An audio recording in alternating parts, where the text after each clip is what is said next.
गोष्ट असते की कुठलाही ज्यावेळेला पोलीस तपास असतो त्यावेळेला तो निपक्षपातीपणे झाला पाहिजे आणि त्याच्यामुळे कुठलाही आरोप जर धनंजय मुंडेंच्यावर सिद्ध झाला नसेल तर आता त्यांच्या राजीनाम्याची मागणी करण्याचं कुठलंही प्रयोजन दिसत नाही. कारण कुठल्याही गोष्टीमध्ये शेवटी राजकारण येतं.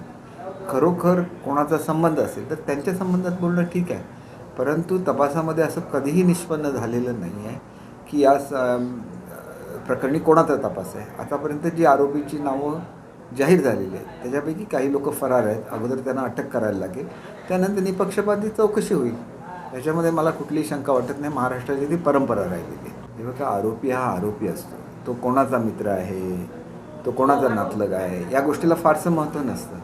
शेवटी आरोपीचं नाव एकदा पोलिसांनी जाहीर केलं की त्याला अटक करणार, 100% अटक करणार. याच्यामध्ये तुम्ही कुठलीही शंका मनामध्ये बाळगू नये असं मला वाटतं.